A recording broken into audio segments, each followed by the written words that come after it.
മനസ്സിൽ കൃഷ്ണഭക്തി ഉണ്ടായത് തന്നെ ഭഗവാന്റെ കാരുണ്യമാണ്. മുൻ ജന്മത്തിൽ ചെയ്ത പുണ്യത്തിൻ്റെ ഫലമായി ഭഗവാൻ മനസ്സിൽ കൃഷ്ണഭക്തിയെ നിറച്ചു തന്നു. ഒരു പക്ഷേ ദ്വാപരയുഗത്തിലെ ഒരു ജന്മത്തിൽ ഭഗവാന്റെ പാദസ്പർശനമേറ്റ പൂവോ പുൽക്കൊടിയോ ആയിരുന്നിരിക്കണം. അതിനാലാവാം വീണ്ടും വീണ്ടും ആ പാദങ്ങളെ മാത്രം തേടി മനസ്സ് അലയുന്നത്. ഈ ജന്മം മനസ്സിൽ കൃഷ്ണഭക്തി നിറച്ചു തന്ന ഭഗവാനോട് എത്ര നന്ദി പറഞ്ഞാലാണ് മതിയാവുക?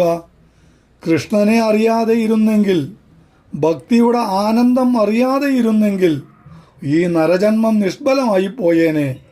ഭഗവാനുള്ള പ്രേമം മനം നിറയെ തന്നതിന് ഭഗവാനോട് നന്ദി പറയുന്നു. ഭഗവാനെ എല്ലാവരെയും രക്ഷിക്കണേ.